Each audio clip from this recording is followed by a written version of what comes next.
this computer. We're going to go live on Facebook, hopefully. Hooray. Hi, everybody. Welcome, welcome. Let me make this view not... Okay, there we are.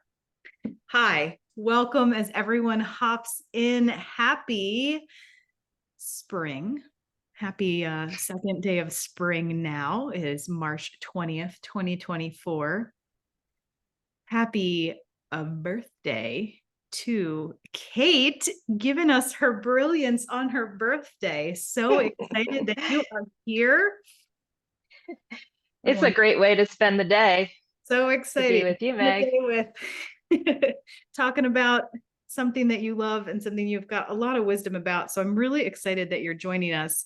I'm getting way ahead of myself though. So welcome to March Prasada Talks. Our theme of this month is move, a really important theme of the spring as well, right? We see a lot of movement, a lot of things are growing, a lot of momentum is building in our lives. And we're coming out of winter, which was a time of a little less movement, maybe a little slothiness. So this is an important theme to focus on and look at how can you bring more movement into your day. And Kate's going to really help us with a lot of different ideas and sort of ways that we can look at movement and interact with movement in our days. In case we haven't met before, I'm Meg Townsend, whole being guide with Prasada. This is Kate Howell. Kate, I would love for you to introduce yourself a little bit, just say sort of, what is your relationship with movement? Why does movement matter to you? And just a little bit about how you bring movement into the world in the career that you are in. Yeah, absolutely. Thanks for having me, Meg. It's such a great, no joking aside, it's a great way to spend my birthday, or a little piece of it anyways. Hi all, thanks for joining us. I'm Kate Howell. I'm a yoga therapist. I've been teaching yoga in the Philadelphia area for about 14 years and currently work mostly one-on-one with individuals and applying the tools of yoga to various therapeutic needs and lifestyle circumstances. So movement is a huge part of my life right now.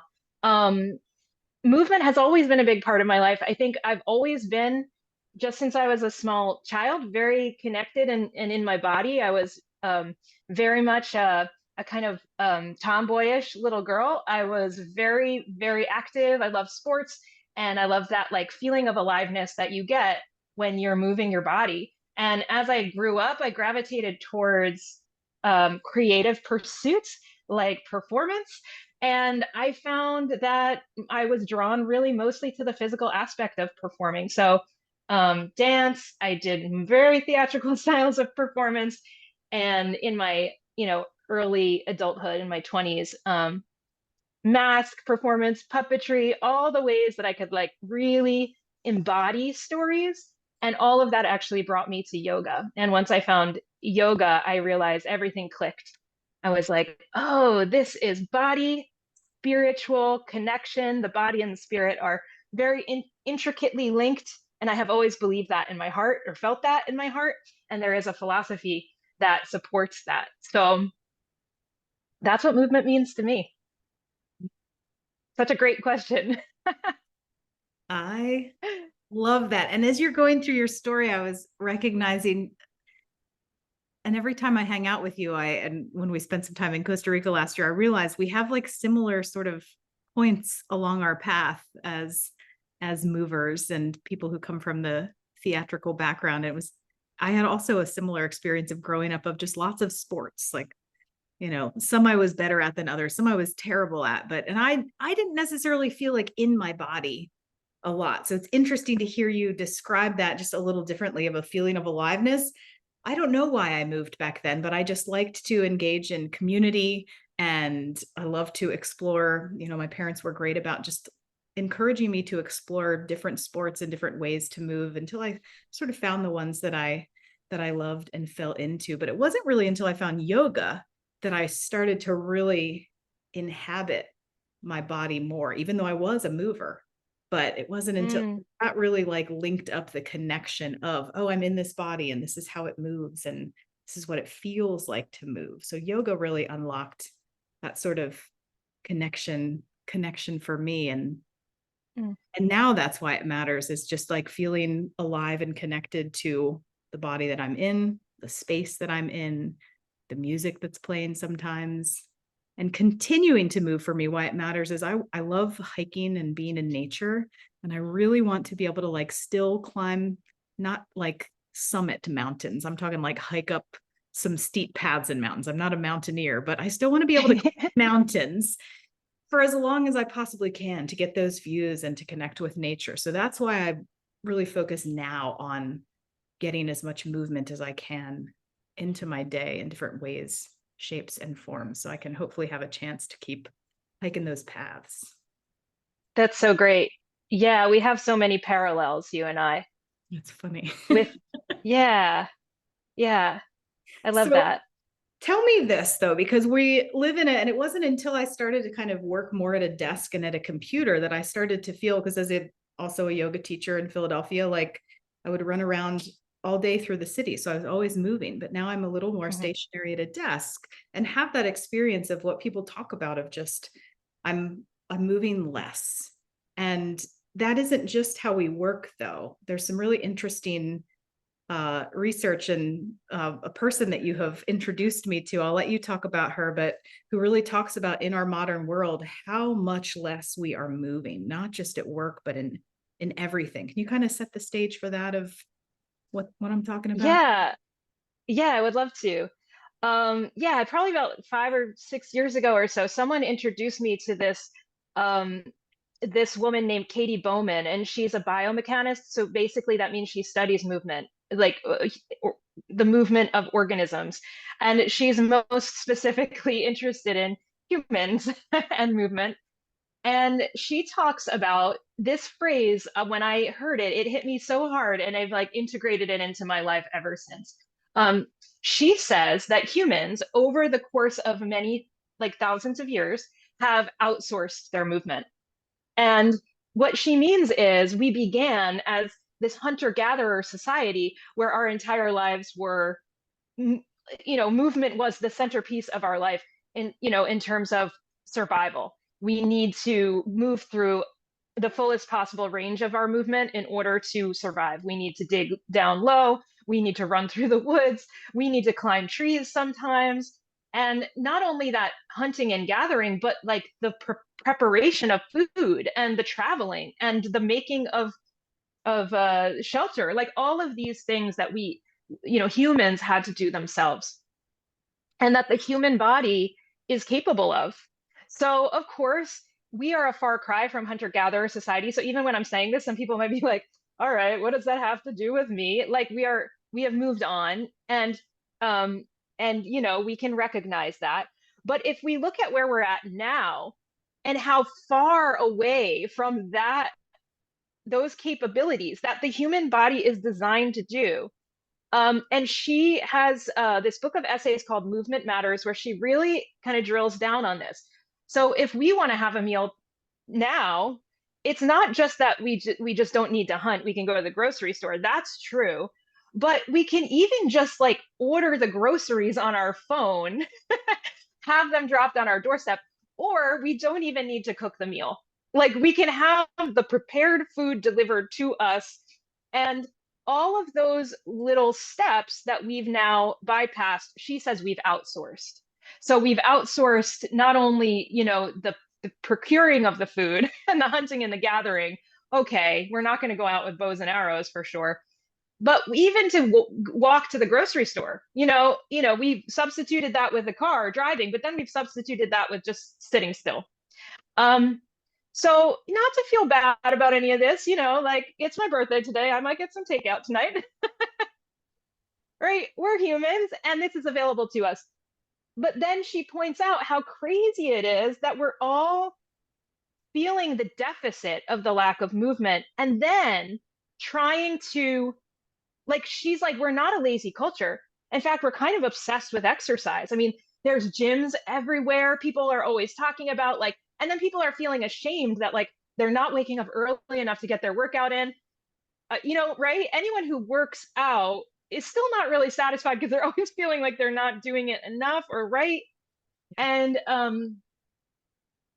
how crazy it is that we've now outsourced all of our movement.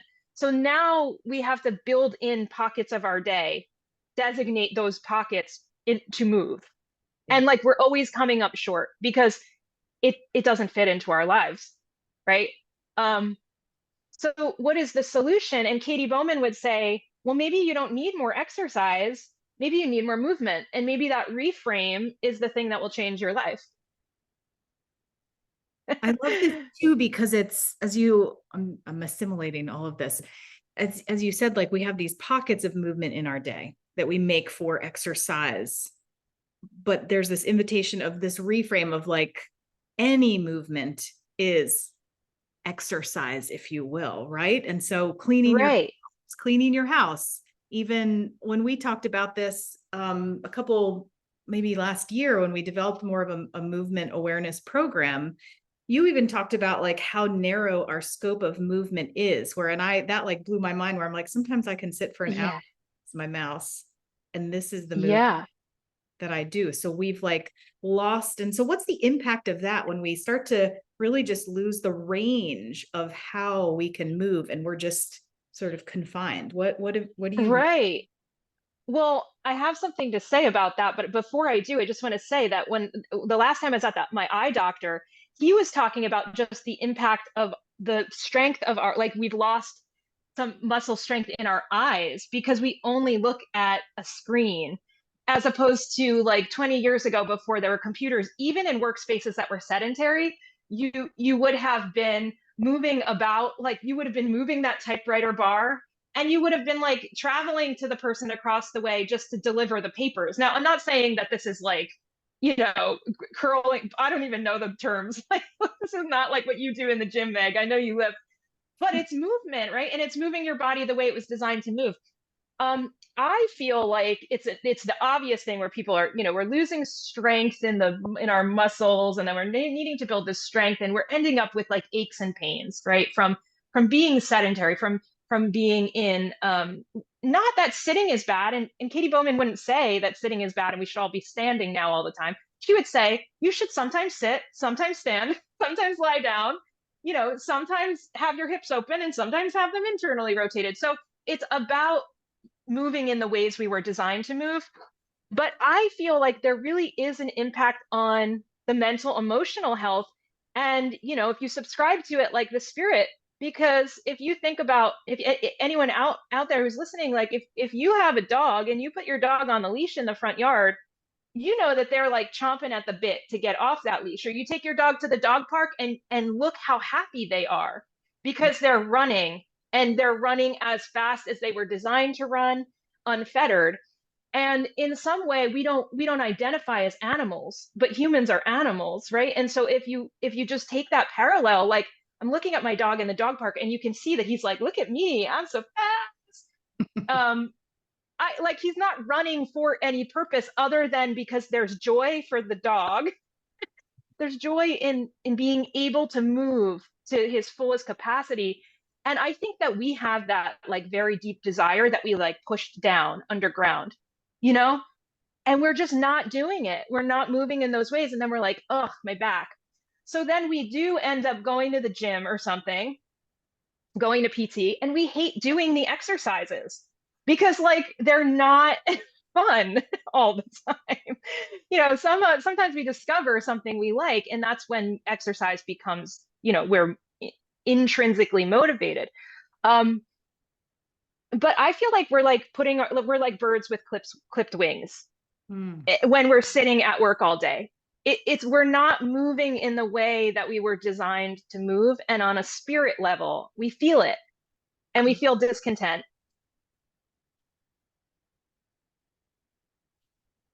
And I feel like joy is a huge piece of it, or enjoyment, right? People might not always be joyful, but that's something I've been exploring these past few years, is like, if I'm going to move in different ways, it's going to be something that I feel joyful about, because then I'm going to want to develop a habit and do more of it and feel what you said, that sense of like freedom and expansion of and wonder of just, that's something I bring into some of the things that maybe I don't love, like when I'm an hour, like, minute 30 of riding a Peloton bike. And I'm like, why did I do this? Why am I doing this? And I just have a sense of wonder of like, wow, you can like, you're doing this right now. Just like breathe into it. And so that's been something I've been pulling in, is just like, how can I bring wonder, joy into this to make it, an enjoyable experience, or go for a walk, and so if you were working with someone who, let's just imagine I'm your private client and I'm like, okay, I love all these things that you're saying. Where do I start? Like, how do I start this in my daily life? Because sometimes people can get excited and there's like so many options that it's like decision overwhelm. So where would I start if I'm like, yeah, Kate, I'm buying into this stuff that you and Katie Bowman are talking about. How to just move more in some way. Yeah, love that. You start looking at that and just looking at your life so that we can start to pull some different habits in and make some titrated shifts to a more free, expansive feeling, move as you're designed daily life. Love that. Yes. So yoga has answers to this. How do we change habit patterns? How do we change the patterns that we have spent a lifetime cultivating? And, first I'll just say we have to give ourselves a lot of grace because these things don't happen quickly. So the way you think about patterns, I think about like habits and patterns is when you're moving in one direction for a long time, you have cultivated a current that moves in this direction. And now if you want to make a shift in your life, it's going to take effort, right? It's going to take a concerted effort. So how do we get out of, how do we shift our patterns? Well, we have to start doing something different. We have to notice what we're doing. That's one. And that takes some self-awareness and reflection. And then two, we have to do something different. So if we want to feel different, we have to do something different. Okay, that's the obvious, but that's an important foundation. Katie Bowman would say that we should make our lives less convenient. Okay, we work so hard to make our lives convenient. So everyone is probably like, what are you talking about? But it doesn't serve us in the end, like not in a, in the big picture way, it doesn't really serve us. How can we make our lives less convenient? Well, there are some obvious ones that like people will point to all the time. If you are able-bodied and capable of taking the stairs instead of the elevator, take the stairs instead of the elevator. But notice in that moment if you're like, well, the elevator is faster, and then notice in that moment if you really need to get to that place faster. Because I think we opt, or like our default is convenience, when it's actually like it's nice to have 5 or 10 minutes en route to a place because you're walking instead of in the car, because that's good for your mental emotional health as well. And it's helpful to, have a little buffer time to switch gears. So, walking instead of taking the car if something is in walking distance, even if you have the car to take, or taking the stairs instead of the elevator, even if that's available to you. But then on an even more micro level, what do you use like in your kitchen all of the time? The things you use the most often, the coffee filters, whatever, the dish soap. And she would say, put those things on a tall shelf or in a low cabinet so that you are always reaching up or going down. And what a great idea, right? Because we would think, no, of course, don't do that because that's so inconvenient. Well, okay, you've now made your life more convenient and you only need to reach here to get the dish soap. Or right, we're not even washing the dishes most of the time, right? We're putting them in the dishwasher. So maybe you could even wash instead of doing the dishwasher once in a while. But this will just get you to locomote around your kitchen, put something in the cabinet that's across the way. I've really had a lot of success about thinking when these things come up, that awareness of like, what am I about to do? Is it necessary that I do this? Is there another way? And there is this thing of like time, like this is faster. And I really have had to stop and think like, is it necessary that I do this thing faster? Like, won't this just get me to my next task sooner?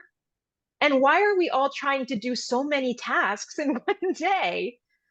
Yeah. Like, so there's a lot of belief like kind of systems to start once we get into this, like movement doesn't seem, it seems like a, a straightforward topic, but we start to realize there are belief systems underlying it about our productivity, about yeah, how much we can fit into a day. And what if we did less, but we did it thoroughly and completely? um that's hard. It's hard to wrap your mind around that I know and how that would change. you're throwing out some Yeah. really great like mindset and awareness opportunities that I've heard so far. Is one, just looking at like what you consider movement and exercise, and Hmm. how that can spread out and not just be in one compartment in your day. Because also, let's be honest too, if I'm sitting all day and then I'm going and I'm like not really warming up and like intensely doing something for 30 minutes, that can have an impact too, right? Versus like, let's walk to the next place, warm up a little bit, and then, because by all means, if you've got a great exercise routine, we're not telling you to stop that. Yeah. We're Right. saying Right. yes, yes, and Right. you've also thrown out this, yeah, this mindset of like how we move through our day just continues to count, and this piece of, which is new that I've heard from you, but I just love this piece of like, is it necessary, and how can you slow down, or how can you, because we do often get sort of stuck in this anxious loop too of just like keep going, but it's not usually a lot of physical energy that's being expended. It's a lot of mental energy, right? Yeah. We get to the next step so fast and I gotta, and it's just, And those lists never end. Like those yeah. to-do lists never end. So it's like you won't get to the bottom of it. You won't feel better. Like you won't ultimately feel better if you do more in a day. Hmm. Um, you think you will, but I don't know. That hasn't been my experience. Hmm. Um, and Yeah, and like I feel you're right. Like some people have this great exercise lifestyle and wonderful. Like if it's not broke, don't fix it. But I know that there are a lot of people out there who don't think, like who feel ashamed about um their lifestyle or something, because we're in this like exercise culture where that's almost like romanticized, and you feel overwhelmed. Like I don't have, I work a lot with moms, people with little kids, and it's like I used to go to yoga. I can't figure out how to go to yoga. And it's like, well, what if it's not all or nothing? What if you really like got into a routine where you could move your body, and you could take one or two things that you know from yoga, and we do this with prasada, these like movement snacks, Hmm. and it doesn't have to be all or nothing. It could be 2 minutes, but it's like whatever you do, it has a benefit. Hmm. And we get into really black and white. So there is that with like, oh, but that's not really exercise. I know exercise science, and you have to get your heart rate up, and I have the Fitbit and all of these things that I don't think are in the end really helping us. I think they're putting like a lot of pressure and shame on like what we're supposed to be doing and what we're not doing. And I think like keep it simple. Like your body was designed to move. You have like a spirit that is the same as that spirit in that, puppy, and wants to move in the ways your body wants to move in the ways it was designed to move. You know, look at all of the ways that we make ourselves small when we just live in human bodies. I mean, getting in an airplane, getting in a seat at the theater, or apologizing. Like, did you ever go to a coffee shop and then realize you apologize like 6 times standing in line because you're like, I'm sorry, I'm standing in front of the case. Oh, I'm sorry, I'm paying. Like, why am I apologizing? Like, my body is this big and this is the room it takes up. And like, why are we all so afraid of that we don't want to take up the space we were Mm. designed to take up? I Um, take up that space if there's like line cutters. You will see like puff up, and I'll be like, like I'm real good at keeping the line cutters in check by just like getting a little bigger and a little more inconvenient for people. oh, I love that. Things I do to entertain myself sometimes. Yeah, I love that. Um, I like this talk too because this is encouraging, because some of us can get like really shut down as well if we're like have this expectation of what it should be, right? We kind of just should ourselves too much, and it's like instead of having that should, just looking at what am I already doing in my day Hmm. and how can I make my life a little more inconvenient. I love that. Actually, Hmm. talking to you made me fully accept we've got our mugs in a very inconvenient part of our in our kitchen by design. And so I have to squat every time I grab a mug.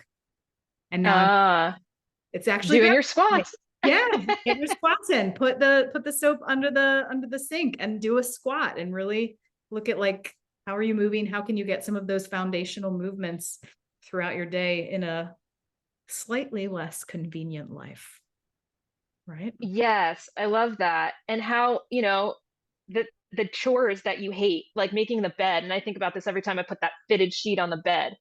Oh, Mm. how annoying is that? And I'm like, this is great. This is an act of service, not only is an act of service and devotion to myself because I am making myself this beautiful bed, um, but I'm also getting to move in all the ways I was designed to move. Hmm. Yeah. Okay, so expanding our daily life sort of setup movement aside, that conversation aside, we're going Hmm. to integrate it into this final question is what is your favorite, like what's the way that you move that brings you the most joy? I mean, it could be folding Ooh. the laundry, carrying the things, or it could be something else, but like Mm. what's sort of like your joy giver? Ooh. You know, that's such a good question because I'm like, oh, everything, like stretching, moving. Um, oh my gosh. Well, like dancing, I guess. I mean, I love yoga, I love, yeah, I know. I mean, I love the way that yoga, you can like really breathe into it, but like there's just nothing like dancing, with music and very much yoga is everything, in yoga there's vibration and mantra and like you put on music that has that vibration and it has a message and a repetitive chorus and it's the same, it's yoga and you're moving your body and moving and breathing. So yeah, I think like dancing and for me, getting the heart rate up really feels like I get that sense of aliveness that I had as a kid, on the soccer field, that we just, I think most grown-ups don't get on a regular basis anymore. Dogs and kids get it a lot. So yeah, how about you? You love dancing too. Same. And I think, and it's funny because Yeah. I was a dance minor in college, and then I very quickly dropped that minor because I was like, I'm not going to have a good GPA. If it took me my journey with dance is Yeah. very interesting because I was like, I'm not a good dancer. And I've worked through all that. And now it's this practice of joy. It's this not clipping of the wings, right? It's this Yeah. the wings practice on a very practical level gets your heart rate up. So it's like good instant cardio. It can only last one song. It can be 30 minutes. Yeah. It's so flexible and movable. And it just brings me such abundant joy and connection to my body. So that's always my That's so great. every And day. you can do it alone, but when you dance with a group, like, Yes. yeah, my husband has this big family, so like we end up at weddings and like just dancing with all my brother and sister-in-laws like is always just such a highlight because it's like it's just so silly, like to be with other people like that well like that and free. It's such a great feeling. Yeah. It builds collective connection. And Yeah. I even like just dancing in the kitchen when I'm cooking. Like I'll play some music and dance around as I'm grabbing things. So We invite you to. And as we're winding down, because it's 1 p.m. and Kate and I could talk forever, but it's your birthday and you got things to do and songs to dance to. Yeah. Tell us in the chat, if you're here with us live, what is a way that you move that brings you joy? Share with us. I'm so curious.